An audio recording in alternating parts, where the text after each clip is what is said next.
राधे राधे। कैसे हैं आप सब? आई होप आप सब बहुत अच्छे होंगे। स्वागत है आप सभी का मेरे चैनल पे। मैं आपकी रश्मि हाजिर हूँ फिर से एक नए व्लॉग के साथ। और आज जैसा कि आप सबको पता है कि मैं गांव आई हुई हूँ, तो गांव में मैं आज आई हूँ अपने यहाँ पे जो हमारे कुलदेवी का मंदिर है वहाँ पे। और गाँव में हम जा रहे हैं खेत पे भी, अपने जो मेरा खेत है वहीं पर। तो चलिए मैं आपको दिखाती हूँ कि हमारे यहाँ कैसा बना है कुलदेवी का मंदिर। और ये मैं आ गई हूँ अपने मंदिर पर। यहाँ पे वो खड़ी है शानवी, एंड ये हमारे मंगल भाई। मंगल भाई हेलो करो। Hello Suryansh, Radha hello. शानू आजा। शानवी राधा। हमारे ऐसा हमारे गांव का व्यू है ना, सुंदर सा। सच में मज़ा आ जाता है गांव में और ये आके। मंदिर हमारे गांव का काफ़ी पुराना मंदिर है। हमारी जो पहले की पीढ़ियाँ थी वो सब भी यहीं दर्शन करने आते थे और यहीं पूजा पाठ करते थे।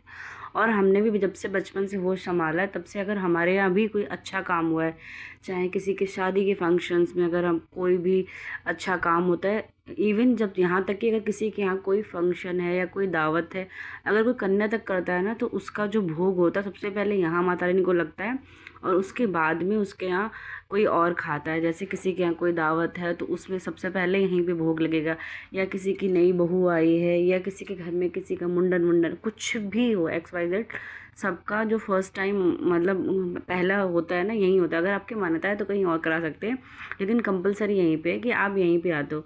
अगर गांव में कोई नई चीज़ भी लेके आते हैं, चाहे आप कोई गाड़ी लेके आ रहे हो या किसी बेबी को फर्स्ट टाइम लेके आ रहे हो, तो हमारे मानते हैं कि हम सबसे पहले माता रानी को दर्शन करवाएं ताकि उनकी हम पे कृपा बरसती रहे।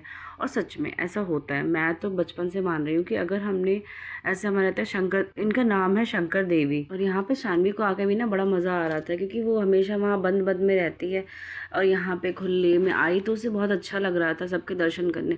बस उसकी एक ही जिद थी कि उसके जूते नहीं उतारने। हम लोगों ने मना किया कि नहीं बाबू, जूते उतार के चढ़ो, लेकिन फिर भी वो पहने पहने नहीं, मुझे यहाँ भी चढ़ना है वहाँ भी चढ़ना है। पैर तो खैर सबके छू रहे थे भगवान जी के, क्योंकि जब से वो बचपन से ही दादी के साथ अपनी हमेशा मंदिर जाते रहते, तो उसे मंदिर में सब पता है कि कौन से नंदी जी हैं, कौन से भोले बाबा हैं, कौन सी शेरा वाली हैं। उसे सारे देवताओं की बाकायदा मूर्तियाँ देख के सब लोग मंदिर में पूजा करते हैं ना, तो उसे सब पता है कि कौन से देवता कौन से हैं, सबको कैसे पूजा करती है। कि भोले बाबा जल चढ़ाते हैं, नंदी के कान में बोलते हैं और शेरा वाली मैया के पैर छूते हैं, उसे सब पता है। तो वो जा जा के अपने आप ही सबके पैर छू रही थी। यहाँ पे मैंने भी माता रानी के दर्शन किए। उसके बाद में जो यहीं पे शिवलिंग है, ये सब ना अभी नया बना है, क्योंकि हम लोग बचपन से ही जब भी पूजा करने आते थे तो यहाँ पे सिंपल सा मंदिर था, मतलब शंकर देवी का मंदिर था। यहाँ पे एक दुर्गा मंदिर है आगे ही, और उसके बाद में साइड में ही राम जानकी मंदिर है, और 2 रूम थे। जैसे बाई चांस कभी कथा भागवत होती है तो वहाँ पे जो पंडित जी कथा कहने आते हैं उनके रुकने के लिए। और यहाँ पे ये व्यास मंच बनाया है कि अगर किसी के यहाँ जैसे अखंड पाठ होता है, गाँव में मोस्टली क्या होता है, वैसे तो अपने घरों में लोग कम करवाते हैं, अगर आपके यहाँ अखंड रामायण का पाठ होता है तो ये व्यास गद्दी है, यहीं से मतलब यहीं पे बैठ के सब लोग जिनके यहाँ अखंड पाठ होता है ना वो यहीं करते हैं। और यहाँ पे शानवी खेल रही थी। और अब इसमें और ज़्यादा मतलब ये मंदिर मॉडिफाई हो गया है। इसके बाद में ये बड़ी बड़ी जो मूर्तियाँ बनी हैं शिव जी की, या ये आप बजरंगबली की देख रहे हैं साइड में, इधर काली जी की भी नई बनी है, या माता रानी का भी जो रूप था हमारे शंकर देवी का छोटा सा स्वरूप था, और अब ये इतनी बड़ी मूर्ति बन गई है। माता रानी के और बाकी सारे देवी देवताओं के दर्शन करने के बाद हम सब आगे चले। और जैसे ही हमारे यहाँ जो मंदिर है उससे थोड़ा सा ही आगे चलते हैं, वैसे ही हमारे ताई जी हैं, पापा के जो बड़े वाले ताऊ जी हैं, बड़े पापा के बड़े वाले भैया, उनका मकान आ जाता है। वैसे तो हम लोग जॉइंट फैमिली में रहते हैं घर में, बट उनका एक और मकान अभी बन रहा है बाहर, मतलब अभी पूरा कंप्लीट नहीं हुआ है। बस ऐसे ही जैसे वहाँ पे बेसिक स्टार्टिंग हो गई है, वहाँ पे जो उनकी भैंसें वैसे होती हैं वो रहती हैं, और बस मतलब बनना स्टार्ट हुआ है। वही जब फाइनल बन जाएगा ना, बाई चांस अगर मैं कभी दोबारा गाँव गई तो आपको ज़रूर दिखाऊंगी। अच्छा लगता है ना जब मेन रोड पे, जैसे हम लोग अंदर रहते हैं, मेन रोड पे घर हो जाए। यहाँ पे हमारी शानवी मैडम थोड़ा नानू से ना ज़्यादा अटैच थी वो, कि नानू आपकी भैंस यहाँ पे है, या नानू आप क्या कर रहे हो। और शहरों में इतना बड़ा घर लेना सच में ये 100-150 गज से तो ऊपर ही होगा, और इसमें इतने बड़े बड़े कमरे होते हैं। गांव में ही पॉसिबल हो सकता है कि हम लोग इतना बड़ा घर लें, और उसको बनवाने में भी जितनी जगह होती है उससे ज़्यादा तो पैसा हमारा बनाने में ही लग जाता है। अभी यहाँ पे जो बेसिक होता है वही बन रहा है, उसके बाद में जब फाइनल होगा तब आपको मैं ज़रूर दिखाऊंगी अगर मैं गाँव गई। यहाँ पे एक में भूसा भरा हुआ था जानवरों के लिए, और दूसरे में यहाँ पे भैंस बनती थी, और एक में जैसे बाई चांस दोपहर में रेस्ट करने के लिए ताऊ की चारपाई पड़ी हुई थी, और इसके पीछे ही यहाँ पे एक तालाब था।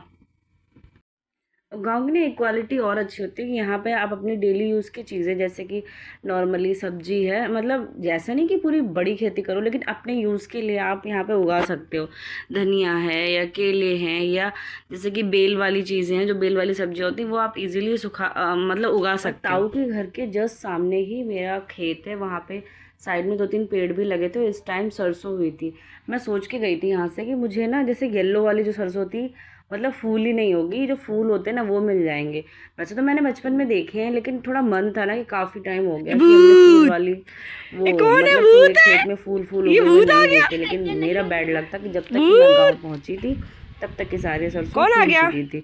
और यहाँ पे शान शानू सच कौन है में ये? इतने मज़े ले रही थी। झांक के एक देख तो रही वो कौन है अकेली ये? रहती है घर में, यहाँ पे गाँव ये जाके भूत ना आ सारे गया। बच्चे मिल जाते थे, राधा, सूर्यांश और मंगल भूत, थे, और फिर खुला रोड, और सबको मतलब उसे खुला मिल जाता था। बहुत खुश होती थी वो गाँव जाके कि सड़कों पे घूमना। वैसे तो खैर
हम सब लोग दिन में निकले थे वही 2-3 बजे, और तब तक के थोड़ा बहुत घूमे, इधर उधर गए, तब तक की हो गई थी शाम।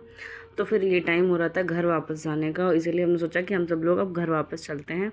शाम को आए घर पे, वही रात के चाय, शाम की चाय वाय पी, उसके बाद रात का खाना खा के हम लोग सो गए थे। और शानवी मैडम आज इतनी ज़्यादा थक गई थी कि कहा आयुष के साथ कि मैं पढ़ाई करूँगी पढ़ाई करूँगी, और पढ़ाई करते करते ही यहीं पे सो गई। देखना कैसे पेन कॉपी लेके वहीं पे सो रही हैं। और इसी के साथ इस ब्लॉग को हम यहीं पे इस ब्लॉग को यहीं पे करते हैं एंड। अगर ब्लॉग अच्छा लगा हो तो प्लीज़ चैनल को लाइक, सब्सक्राइब एंड शेयर ज़रूर करना, और हाँ बेल आइकन प्रेस करना ना भूलना, ताकि नेक्स्ट वीडियो की नोटिफिकेशन आपको जल्दी मिल जाए।